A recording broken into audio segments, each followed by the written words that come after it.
YouTube நேயர்களுக்கு முக்தாவின் பிரேம விலாசத்தில் வந்து உங்களை பார்க்கறதுல எனக்கு ரொம்ப சந்தோஷம். நேயர்களுக்கு என்னுடைய மனமார்ந்த ஆசீர்வாதம் அண்டு வணக்கங்கள் எல்லாமே. இந்த தடவை நான் இப்போ 2-3 கொடுத்துட்டேன். இப்போ நான் சொல்ல போகிறது வந்து புதையலை பற்றி. அந்த காலத்தில் எல்லோரும் தஞ்சாவூர் டிஸ்ட்ரிக்டில் ராஜாக்கள் இருந்ததுனாலையோ என்னமோ தெரியல, நிறைய புதையல்கள் கிடைக்கும். எல்லாருமே புதையல் கிடச்சிதுன்னு சொல்லுவா, இது பண்ணுவாள். நான் சொல்கிறது ரொம்ப முன்னாடி ஒரு 150, 130, 150 வருஷத்துக்கு இடையில் உண்டான ஒரு நிகழ்ச்சி.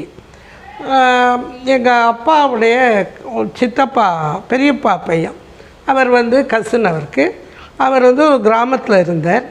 அந்த கிராமத்தில் வந்து அவர் நிறைய நிலங்கள், அந்த காலத்தில் நிலங்கள், மாடு இதெல்லாம் தான் எல்லாருக்குமே நிறைய இருக்கும். அதுதான் அவருடைய ப்ராப்பர்ட்டியாகவே அவருக்கு நிறைய நிலம் இருக்குது, வீடு இருக்குது, வாசல் இருக்குது, நிறைய மாடுகள் இருக்குங்கிறது தான் ஒரு பெரிய உயர்வு. அதுபடி அவர் நிறைய நிலங்கள் அதெல்லாம் வச்சுட்டு நல்லா இருந்தார். அவருக்கு இருக்கிற நிலத்தில் வந்து ஒன்றில் வந்து வாழை போடுறதுக்காக அவர் இவாளை வச்சுட்டு வேலை பண்ணியிருக்கார். அப்போ அந்த மாதிரி அவர் அவள் வந்து பள்ளம் நோண்டச்ச டங்குன்னு சத்தம் கேட்டிருக்கு. சத்தம் கேட்டோன்னா அவள் பயந்துன்னு ஓடி வந்து சாமி ஏதோ சத்தம் கேட்குறது என்ன இருக்குதுன்னு தெரிலன்னா உடனே அப்புறம் இவர் போய் நல்லா அதை முழுக்க நோண்டின அப்புறம் நல்ல ஒரு பெரிய வெங்கலப்பானைன்னா தவளை, இவ்வளோ பெருசுக்கு நல்ல பெரிய தவளை. அதில் உள்ளுக்குள்ளே பவுன் காசு இருந்திருக்கு.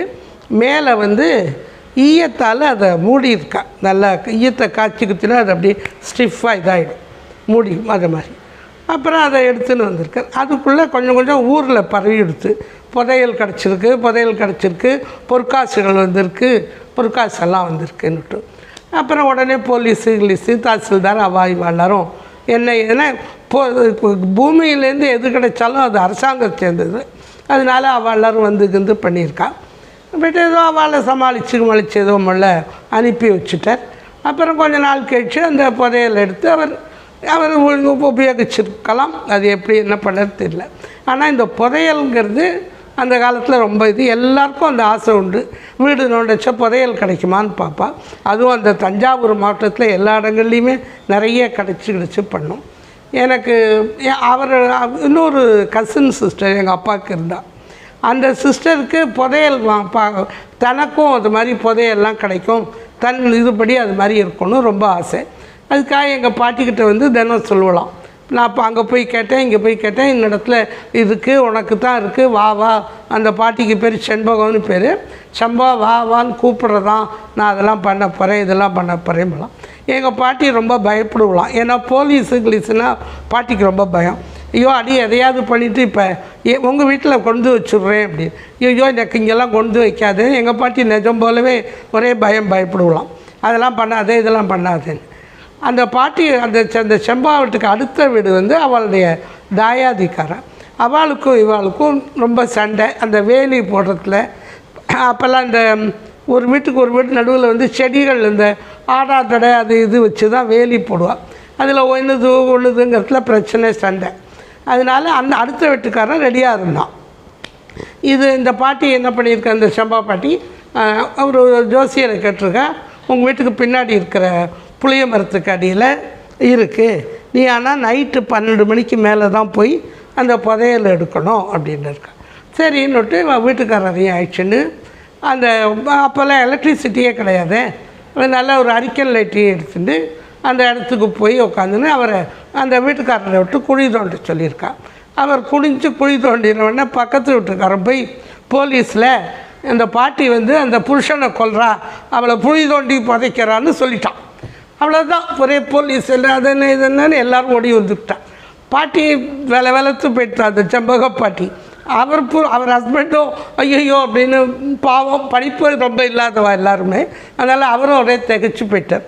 அப்புறம் எங்கள் அப்பாவுக்கு பெரியப்பாலாம் போய் அது மாதிரியெல்லாம் ஒன்றுமே கிடையாது, அந்த மாதிரியெல்லாம் கொலை பண்ணுற லெவலுக்கெல்லாம் கிடையாது, புதையல் கிடைக்கிறதான்னு பார்க்குறதுக்காகத்தான் இது மாதிரி பண்ணால், யாரோ பொய்யா புதையல் இருக்குதுன்னு சொல்லிட்டா அப்படின்னு ரொம்ப சொல்லி பண்ணி அப்புறம் அவள் எல்லாரையும் அனுப்பிட்டு எங்கள் இந்த ஜம்போ பாட்டியும் புதையல் அது இதையலாது வாய் மூடின்று எதையாவது பண்ணாதுன்னு எல்லாம் சொல்லி ஒரு மாதிரி அதை இது பண்ணி விட்டார்.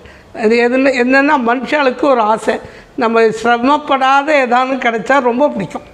ஏதானு ஒரு யாராவது லாட்ரி ஷீட்டுன்னா ரொம்ப ஆசை, ஆகா நமக்கு விழுந்தால் நல்லா இருக்குமே, நம்ம அதை பண்ணலாமே இதை பண்ணலாமே.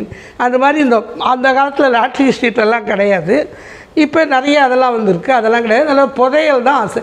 ஈஸியாக இப்போ நிறைய பணங்காசு சேர்க்கறதுன்னா புதையல் கிடைக்கணும் அப்படின்னு நினைக்கிறேன்.